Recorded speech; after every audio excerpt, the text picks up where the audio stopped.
the plain truth about the attack on the 23rd on the 5 villages that were attacked on Saturday night. We make calls. Even the STF commander was fully informed. He did not send his men there. What he told us was his men are already there. When I went there, I saw about 4 civil defense, 4 mopols. There was no any military man on ground of the truth. And all of these 8 people are of the same religion. They are all Christians. And if you see the way they suffered, my brother, you will pity for them. In every attack, I get information 2-3 weeks before it happens. And immediately I get that, I try to alert the security personnel. To a point in time, I was blamed that I'm the one fueling the crisis or the attack. How do I know it? Sometimes they insisted I must tell them the name of my informant and where he's coming from. I said, no. And even the connivance between them and the government, they tell me. So when you put the message across, the government doesn't take it serious. And most especially this administration, the governor's aides doesn't even pick calls of anybody. Even yesterday night, I tried calling the governor on the attack going on Doroa. He didn't pick my call. So the missed call is there. He will not reply. Sometimes his PA will give you a message, noted, and it is gone. Even at the heat of the crisis. So you call the STF, their spokesman will tell you they are not aware, and it goes. And most especially, the attack is perpetrated by these military men. They aid them in carrying the attack. So we always give information before it happens. The CIB, they are everywhere and they bring information. But the most painful thing is that the people they are giving them this information are part of the attackers. And they will not even want the police commissioner to know about it. Neither. They will send it further for further investigation. They don't allow it to go. So they must remove those that are on those decks so that information will flow. So when we were on our way to go and recover these corpses, the corpses and the injured, the same STF commander, with the advice of Brigadier General M.A. Bello, told him that we should not pass through. And he was the one that called the defense headquarters, and the CDS told the STF commander, Major General Anthony, that he should not allow anybody to go and carry any corpse. He did. He delayed us for 2.5 hours. The police that was given to us to assist us with about 13 operational vehicles, that's Hilux, he couldn't allow us to pass. It's security versus security. So they had to turn back and go back to their base in Barikin Ladi. So from there, I insisted I must go because I can't allow my people to just die like that without any burial. So I forced myself in with some few people with me, and we entered. Immediately we approaching the villages, we started seeing the Fulanis grazing on the farm that is already being wheat and then planted. They were grazing on the farmland. We have the videotapes and everything. Then about 5 or 3 meters away, we started seeing some decomposed corpses in the bush along the roads. That was when we started piling these dead bodies. And finally, in Ngar village, we recovered about 78 dead bodies, apart from the missing one. Our Reverend Vincent Bukar, was recovered on the 25th of June 2018. And then in Ganarop, we recovered 33 dead bodies.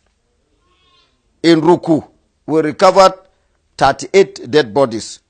Gindi Akwati, we recovered 40 dead bodies. In Barik in Ladi, we recovered 2 dead bodies. In Kaikai, we recovered 9 dead bodies.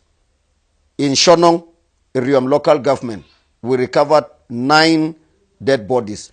And in Nyer, we recovered 86 dead bodies.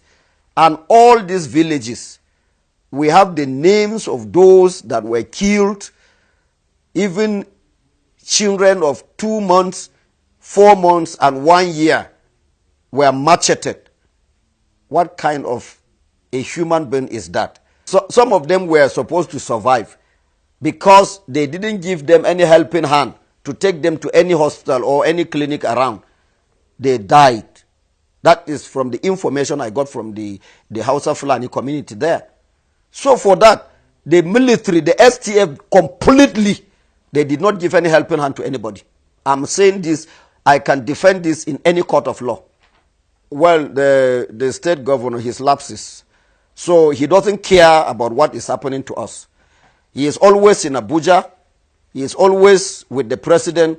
So we don't have a governor on the plateau. I'm saying this without any mixing of words. My name is Jerry Datim.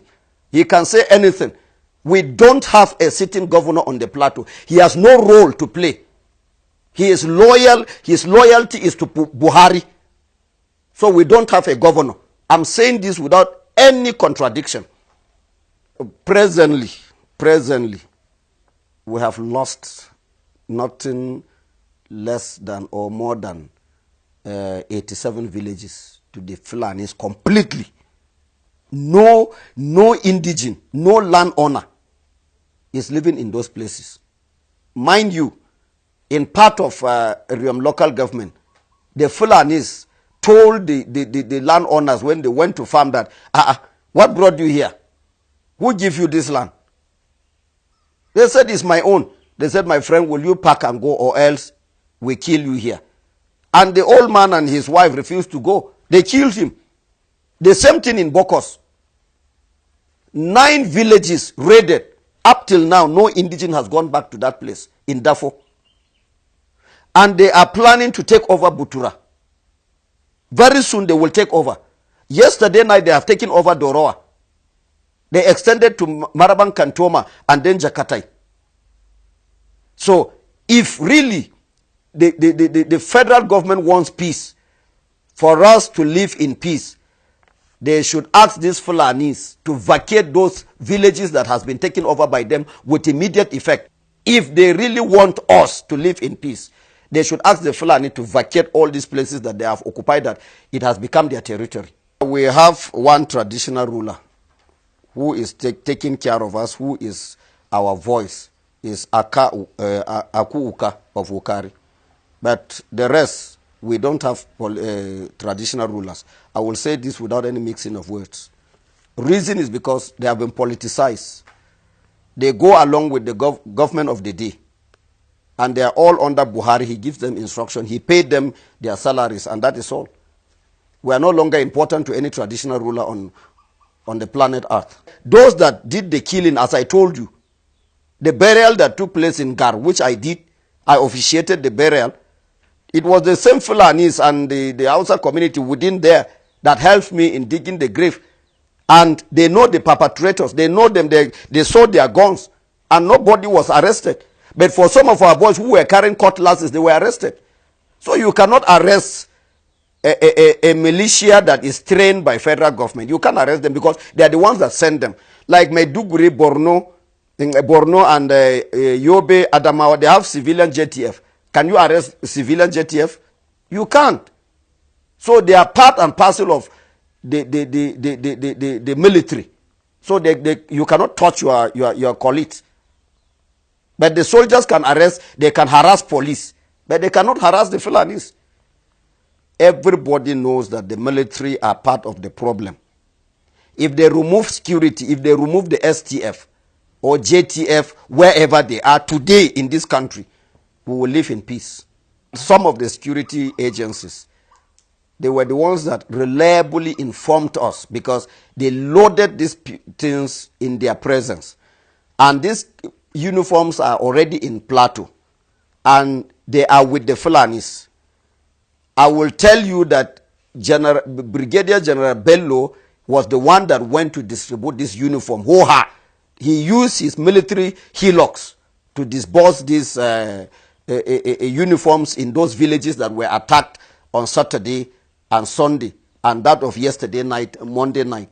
So General Bello is fully aware. If he can be arrested and then questioned, he will tell them where he kept the uniform and how he distributed them. Whenever they come, any commander that come here, he is coming to make his billions and go away. The Fulanis are giving them cows. I remember what do you call it?